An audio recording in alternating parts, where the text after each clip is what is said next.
5339. And Eiley, would you please present the bill? Thank you, Madam Chair, members of the committee, Eiley Cotto, committee staff. Senate Bill 5339 relates to providing free school meals for all. To provide some background, the National School Lunch Program and the School Breakfast Program are federally assisted meal programs that are subsidized by the USDA, the state, and student copays based on income. There is a per meal reimbursement rate set at the federal level that varies depending on the type of meal like breakfast or lunch and whether it is free, reduced price, or paid by the student.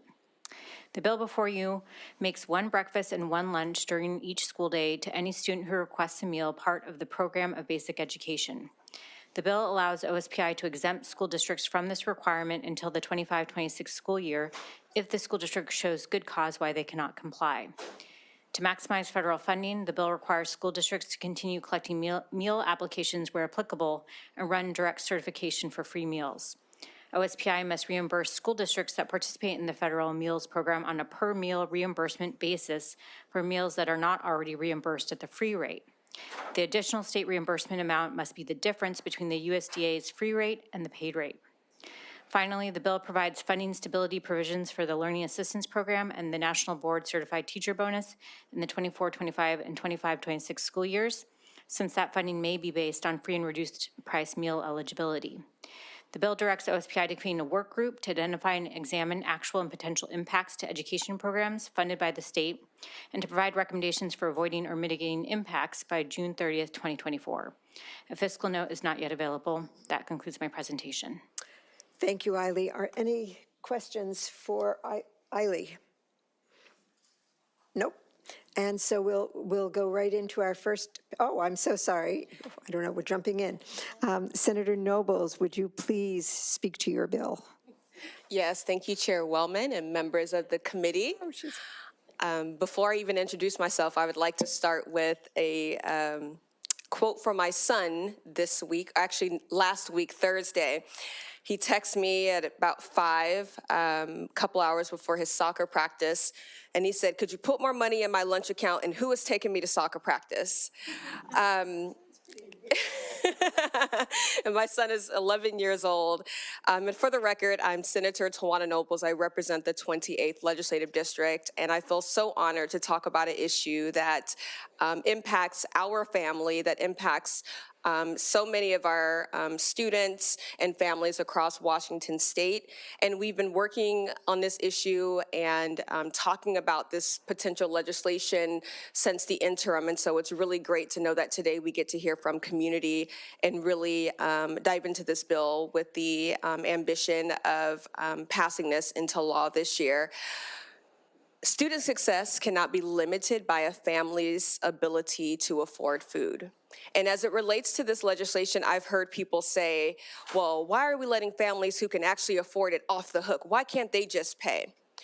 And, you know, one, we're not in other families' households or their pockets. And just because, like a business, you're generating some type of revenue doesn't mean that you're doing more than breaking even. We don't know what type of financial circumstances families are facing. And at the end of the day, who we're talking about are students. We do want to let students off the hook. We don't want them to be shamed. We don't want them to be overburdened or embarrassed at school. They should be off the hook, especially when it comes to adult issues.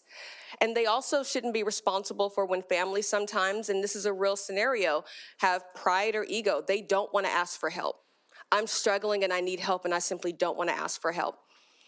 Or families like ours where we absolutely are in a position now to afford, and trust me, many years we could not afford school lunch and we were receiving free lunch, and then we might go to reduced lunch, and when I was staying home we were back to free lunch. And so we feel fortunate that now we can afford it, and yet still I get emails that say your child's account is negative $13, and then I have to rush on the app and try to respond before my son will text me, Mom, put more money on my lunch account.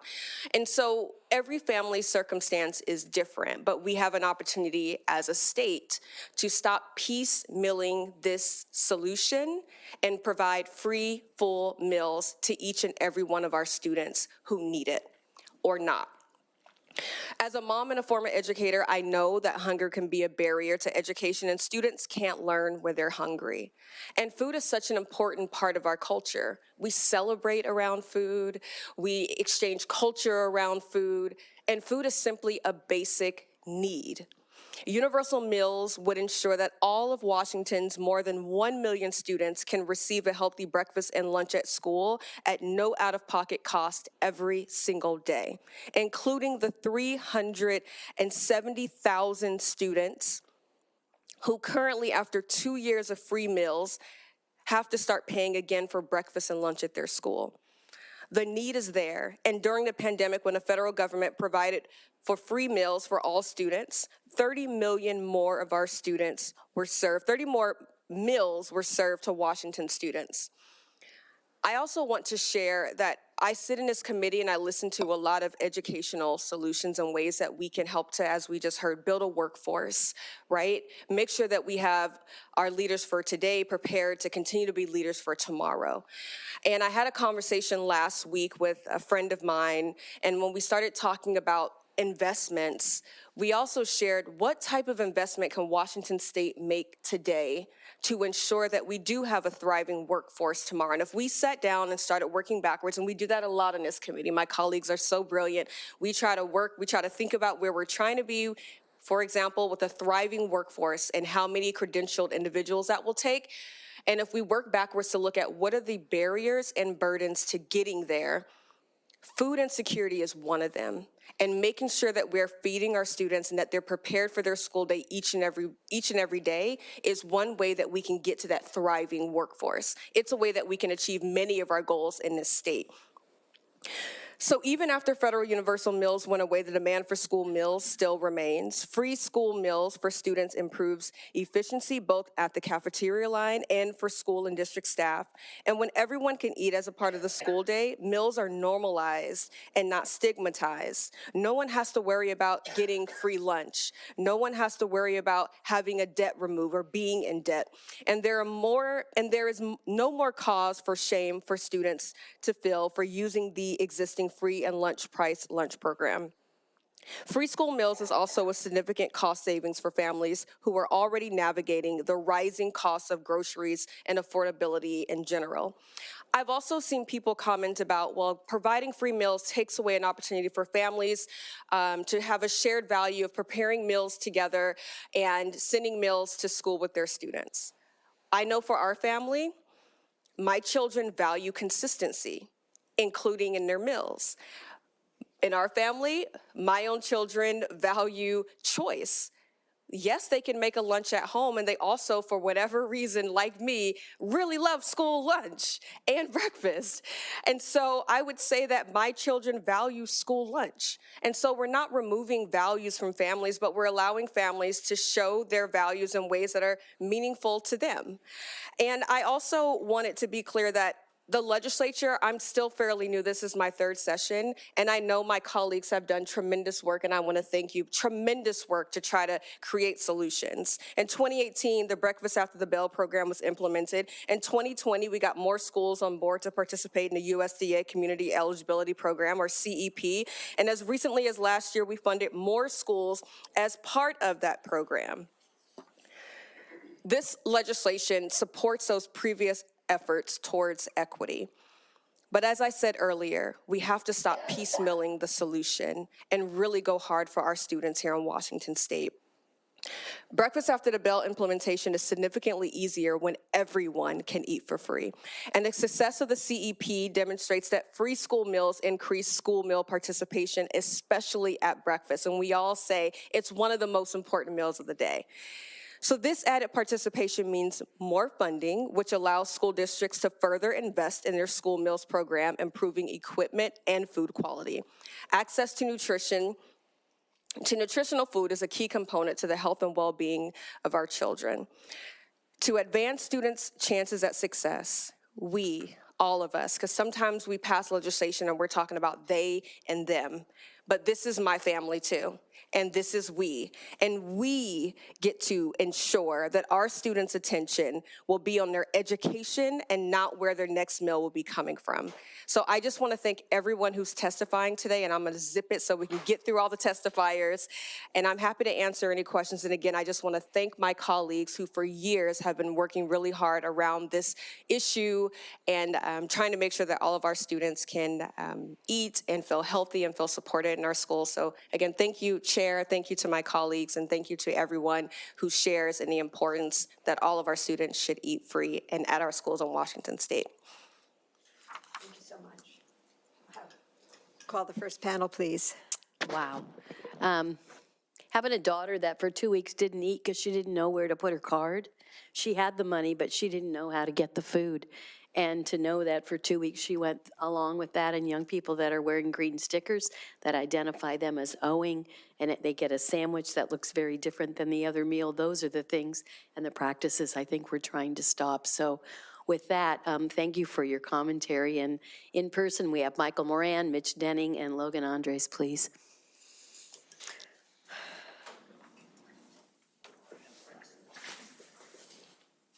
Michael, begin whenever you're ready.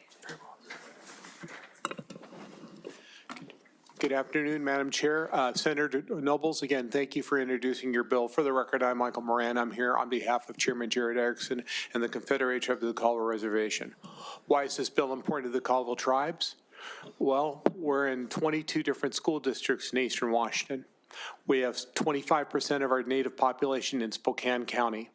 We have income levels that go from poverty to okay.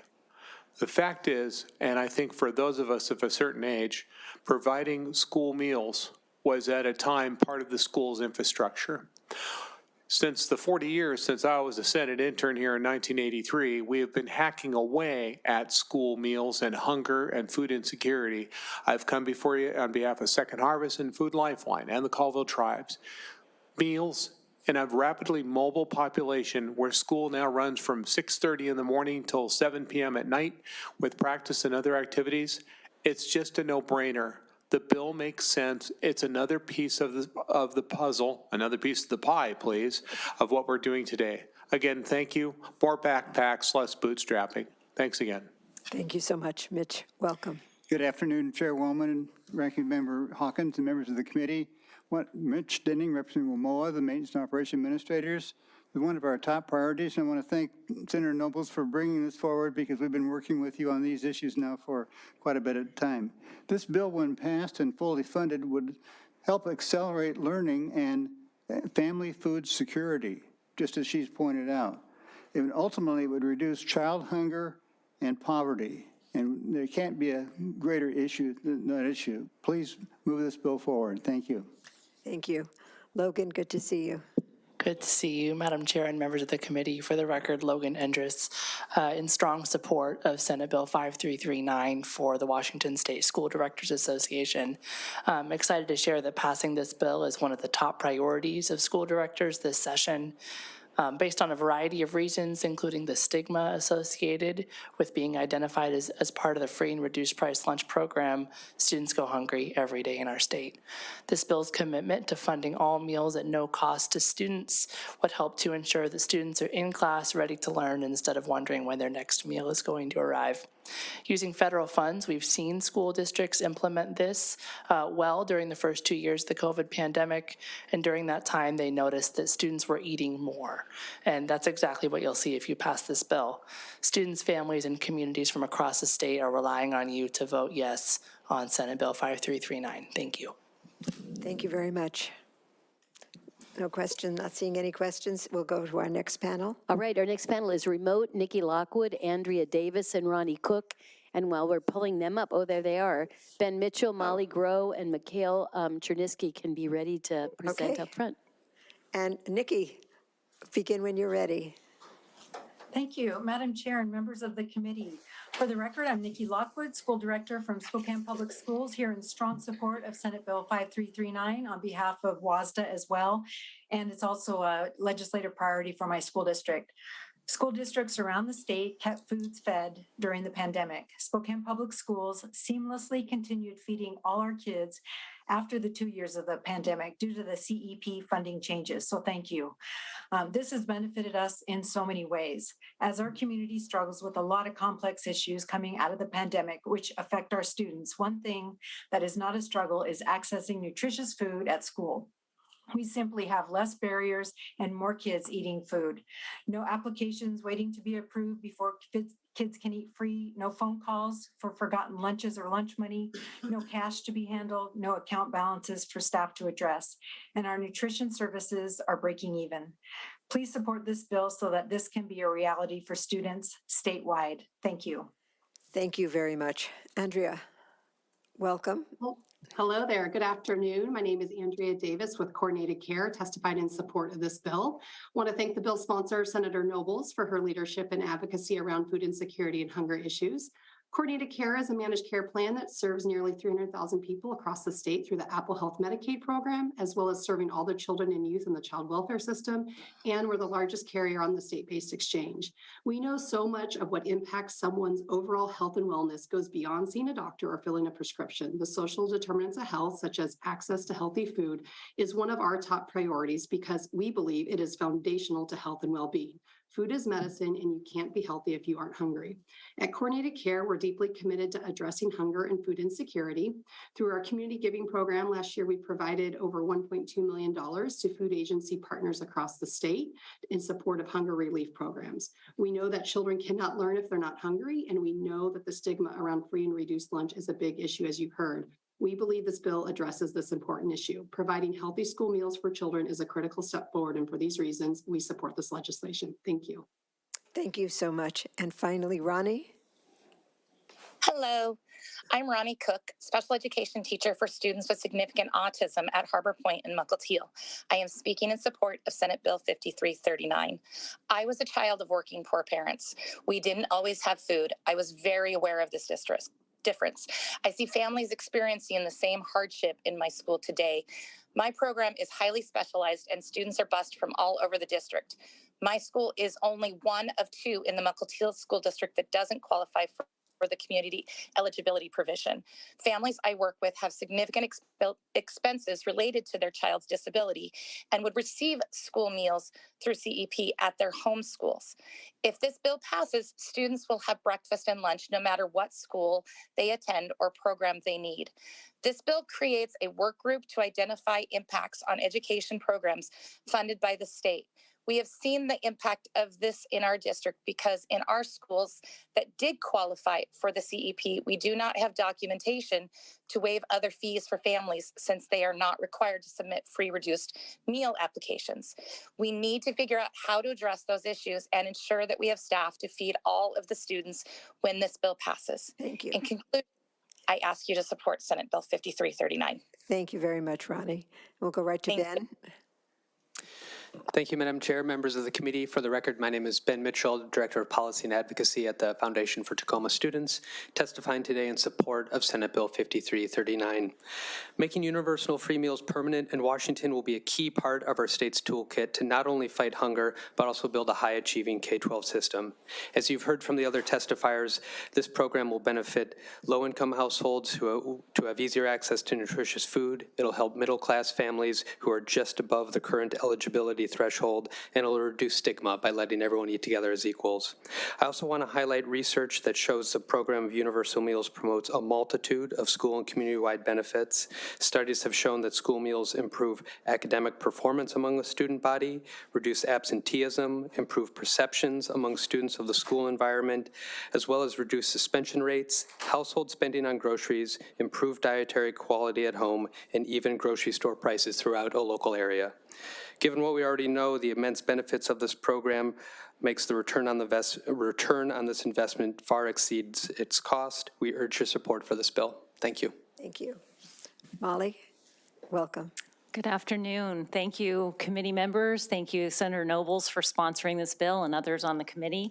I am Dr. Molly Groh, a pediatrician and parent in the 46th District in Seattle, and I'm here on behalf of the Washington chapter of the American Academy of Pediatrics in support of this bill.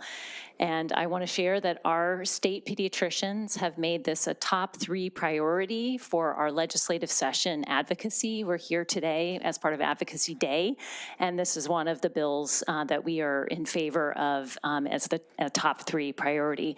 And that's the very clear reason for that is because child health hunger is a serious problem for health, and we're seeing, child hunger results in serious health problems, as you shared, Senator Nobles, and also in school performance. And we're in support of this approach because half of children in our state are eligible or in families that are needing food assistance. So we know that this is an effective way to reach those children. School meals are one of the most effective ways. And we wanted to make sure that we saw free school meals in particular to reduce that stigma, to have higher school meal participation, and to reduce the shame of poverty, as you stated. So we think this is a big win across multiple reasons, and let's make sure all of our children are well fed with healthy, nutritious school meals. Thank you. Thank you very much. Mikhail. Hi, folks. Hi, folks. Chair Wellman and members of the committee. There we go. My name is Mikhail Chernisky, and I'm here on behalf of the Office of Superintendent of Public Instruction in support of this bill. I'll keep it brief here. I just want to touch on 2 things. One is that we hear often about the federal income thresholds, that you hear that the families above that have to pay for school meals. But I don't know if everybody knows what that is. So for a family of 4, a family of 2 working adults with 2 kids, that income is $52,000 a year. So a family making any more than that, they have to pay for meals. I'll quickly touch just on another thing of in the National School Lunch Program, food has to be produced domestically, and a considerable amount of that food is produced right here in Washington. So this is also great for Washington State. Practically all of our dairy in Washington schools comes here, and I bet a good portion of the apples as well. So you've heard it a number of times, hungry kids can't learn, and so we urge your support. Thank you very much. And we'll go to our next panel. Next panel is remote, and that is Jason Perrins, Jennifer Hein-Withy, Hannah Ordos, and Jake Dingman. And if you could turn your cameras on and be in gallery view, you'll be able to see the timer and whoever pops up.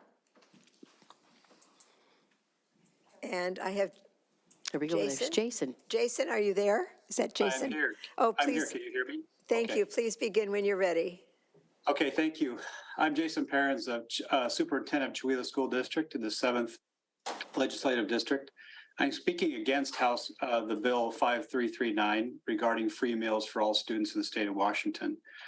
I understand and agree with my education colleagues that a hungry child reduces the readiness to learn. This bill does not help in this regard. Parents and teachers are not knocking on my doors asking for food. If parents were knocking on my doors and asking for me to feed their children, we have a whole nother problem, and that would take a whole nother issue to resolve. Most, if not all, families are responsible for clothing and feeding and transporting their children. Those families that struggle are currently supported by free and reduced lunch programs. The role of government is to create independent citizens, not dependent. Give a man a fish and you feed him for a day. Teach him how to fish, you feed him for a lifetime. My concern is a bigger concern than education, is that we're enabling our societies and our communities to rely on the government and not build independent citizens. Thank you for your time. Thank you very much. I appreciate that. And is Jennifer, is that you? Yes. Jennifer, please begin. Thank you. My name is Jennifer Hein-Withy, and I'm here speaking out against House Bill 5339, pardon me. Children are not the responsibility of the state. They are the responsibility of their parents. This includes feeding them. As a parent, I take pride in taking care of my children and am bothered and frankly insulted when the state decides that they need to insert themselves into my family unit and circumvent a basic parental responsibility, such as feeding my children. We already have systems in place to give assistance to families where food is a hardship, but having a blanket policy that provides breakfast and lunch to every student in the government schools is going way beyond helping low-income families. If a child doesn't know how to use their card, that's not a food problem, that's a training problem. If a child doesn't have money in their account, again, that's a parent problem. And if a child is being shamed because of their sandwich, that's a bullying problem. That's not a food problem. Thank you. Thank you very much. And we'll go to Hannah. Welcome, and begin your testimony when you're ready. Thank you. I appreciate the opportunity to provide testimony. I am not in support of Bill 5339 for the following reasons. I'm a parent who's had an opportunity to have my children in a school that had abundant amount of resources and lots of funding through donations in its community, but also a parent now of a really small rural community.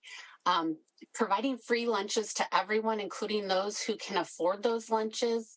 What we experienced during the pandemic when everything became free was a huge reduction in the quality of the food that was provided because now the resources were spread out amongst many, many more students. Nutrition isn't just food in the mouth. So if we want children really to be subsidized in a nutritious way, then we need to make sure that we're not doing things that are going to degrade the quality of the food that we're providing already. So I ask that you go back, you take these things into consideration so that we can truly help the children that are in need of food. Thank you, Hannah. And we'll go finally to Jake. Welcome. Good afternoon, Chair Wellman and members of the committee. My name is Jake Dingman. I'm the superintendent of the Oakdale School District. We have 160 students, preschool to 12th grade, on a single school campus and are located between Spokane and Pullman and Whitman County in the 9th Legislative District. I'm here today to express concerns about Senate Bill 5339, not because we object to free meals for all, but because this bill could have unintended consequences on our meal program. The Oakdale School District does not operate under the National Breakfast and Lunch Program. The district honors free and reduced lunch pricing using district funds to cover what amounts to be $30,000 a year to our district. Oakdale would spend at least an additional $30,000 if this bill is adopted as written. For comparison purposes, the $60,000 equates to one teacher or two support staff or an abundant supply budget for classrooms. I ask for an amendment to the bill that allows districts that do not participate in the federal food program to capture food reimbursement dollars through the already existing monthly enrollment reporting through OSPI. This would allow for the true intention of the bill based on its title to provide free meals to all to be a reality. Thank you. Thank you very much. Thank you for this panel. And now we will go to our next panel. We have the last two panels, so Jody Japp, Karen Brown, and Rebecca Skindry. And then panel number 6 can be looking for Andrea Davis, Kristen Eng, and Tom Sieg. We'll do our wrap-up. Okay. Jody, when you're there, let me know.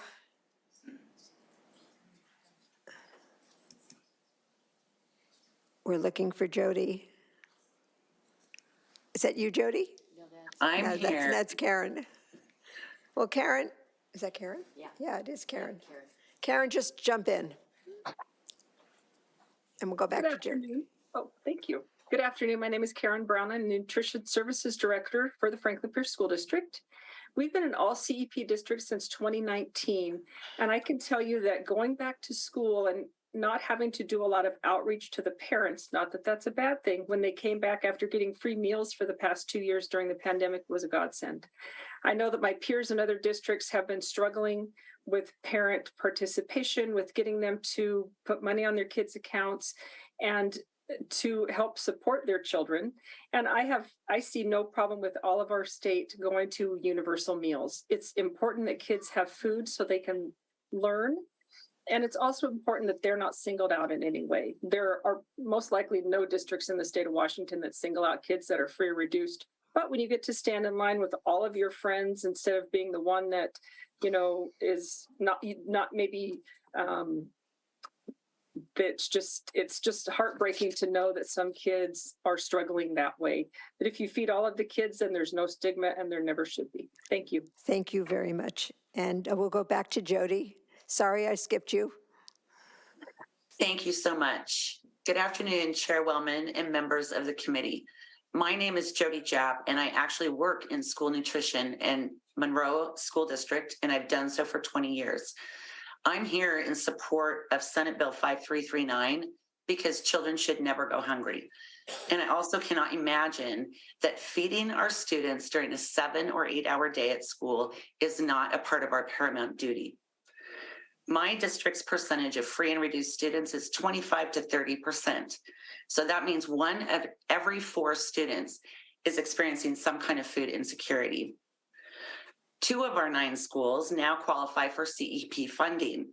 These 2 sites are closer to 70% free and reduced. That is 7 out of 10 students, children. And I always wonder how many students and their families are too embarrassed to ask for help. How many students are we missing? Let's end hunger in schools now and pass Senate Bill 5339. Thank you. Thank you so much. Rebecca, when you're ready, please begin. Thank you, Madam Chairman and the committee. My name is Rebecca Scrindy. I'm the CEO of the largest emergency food system here in Skagit County. And we did a survey here at our food banks, and I have 3 examples of why we are in support of this bill. One student from Cedar Woolley High School says that this takes the blame and shame away from asking his parents for lunch money that he knows they don't even have. He said if this wasn't passed, he would just have to skip lunch. A family, it's made it possible to know my children will have a good, nutritious meal at school instead of sending them with a pack of saltine crackers because we have barely can afford anything else. The last few years have been so rough. Having free lunches was one less thing that we had to worry about. And a school head nurse who works for a K-5 school, I saw firsthand how hunger affects a child's ability to learn and thrive, and children often end up in my office with headaches and fatigue. My snacks don't go far enough, but I do give them a snack to help their headaches and fatigue go away. So thank you. Thank you very much. Do you want to wait or do you want to? Okay. So Andrea, please. Andrea went? Okay. Kristen? Good afternoon, Chair and members of the committee. I'm Kristen Ang, the Policy Engagement Director for Faith Action Network, a multi-faith organization through which over 160 faith communities across Washington State partner for the common good. Our faith communities are often on the front lines helping address poverty, especially hunger. I'm here to testify in strong support of Senate Bill 5339, free school meals for all children. This bill would be a giant step towards ending child hunger. This would end school food stigma, lunch shaming, and lunch debt. This bill would also address learning loss and ensuring the health of our students with healthy meals. This would enable students to focus on their education rather than hunger. Data shows the academic and behavioral benefits of universal free school meals. Studies show math scores go up, exclusionary discipline goes down, and the reliance of food bank services also falls. Other states have already had permanent programs, California and Maine. Colorado passed it overwhelmingly by Republican and Democratic voters. Washington, we can do this too. And when we feed our children, we'll see the multitudes of benefits. Thank you. Thank you very much. Andrea Davis, you are in the ether, but you need to promote yourself in order for us to hear from you. So just want to let you know that while we're hearing from our next speaker. Okay. Tom, it's good to see you. I haven't seen you for a while. Please begin your testimony. Well, thank you very much, Chair Lady Wellman and members of the committee. I'm Tom Siegel, Superintendent of the Bethel School District. We have 20,000 students here in the district, and I'm in support of SB 5339. It's a matter of fairness, and it's the right thing to do. As is mentioned, it does reduce stigma associated with poverty. And we currently have 30 schools. 24 of them have all free meals for the kids.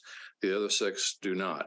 And what's happened in those 6 that still charge for meals is the participation in lunches and breakfasts have significantly declined since the pandemic when everybody was getting free food. Another measure is that the meal debt has increased significantly as well.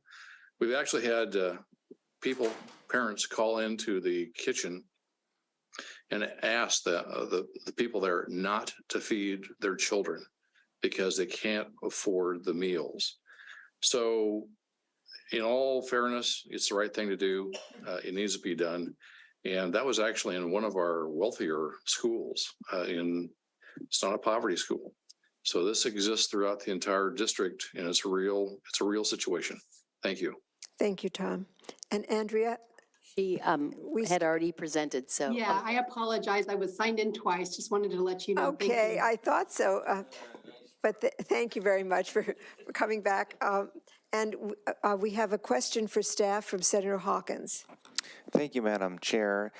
So I was wondering if we can, and maybe this was covered during the bill briefing, but if we could just get another refresher on the mechanics of how the funding works in the bill. My understanding in this section 103 is that the OSPI will reimburse the school districts that participate in this national school lunch program. Maybe there's this work group, but do we know on estimate what this would cost the state each year, and would this presumably just be covered through OSPI's agency funds, or would there be an additional appropriation to OSPI likely for something like this? Yes, so starting with what the bill says is that OSPI must reimburse school districts that participate in the federal meal programs on a per meal reimbursement basis for meals that are not already reimbursed at the free rate. So the additional state reimbursement amount must be the difference between the USDA's free rate and the paid rate. So those federal rates are set by the feds, and it depends on breakfast, lunch. There's a rate for free, for reduced price, and for paid. So it's covering the difference between the paid rate and the free rate so that it would cover the whole free rate. And there is no fiscal note for the bill yet, but there was a decision package by OSPI for this bill. And that decision package estimated a cost of $173 million in the 23-25 biennial budget and around $346 million over the 4 years. Okay, and then may I, Madam Chair, just as a follow-up, just so I understand, so then presumably is OSPI, and I didn't ask when they were testifying, is this something they are hoping to cover within their existing agency funds, or with that dollar amount, it would need an additional appropriation built into the budget kind of for this? Would you be able to answer that, Eiley? It's my understanding there would be additional funding in the budget. I'm pretty sure. Okay, and then there's a work group element to the bill that will over time kind of better understand what the true costs are every biennium, is that right? I think the work group is focused on looking at how actual and potential impacts to education programs funded by the state would be impacted, because there's a number of programs that rely on free and reduced priced eligibility to determine other types of funding. So the bill talks about how LAP funding would be stabilized for 2 years, as well as the national board bonus for 2 years. But then I think they're thinking about what would you do beyond that, and potentially other types of programs as well. Okay, thank you so much. Yes, Senator Dozier. Thank you, Madam Chair. Since I haven't had kids in school for a little while, hopefully the sponsor could tell me what is the cost for like breakfast and lunch? Well, I can tell you that in less than 5 months since the start of school this year, for just 2 children currently in school, I've already paid just over $800. So how much is it per meal? Is it a set per meal, or do they pick things and then they charge it like if I go to the restaurant? No, okay. Breakfast and lunch do have a set price. Okay, just out of curiosity, do you know off the top of your head, is it like $5 for a meal? I can look it up. I can Oh, just that's pull up okay. the That's account. fine. You don't have to get that technical. I mean, if I went back when I was in school, I think it was 35 cents. So. Oh, no, it's like $2 and something. And 3. Okay, I know it's been a while, okay? We walked 20 miles in the snow each way. Yes. And that is the end, concludes our hearing on 5339. And we are at ease and adjourned. Thank you.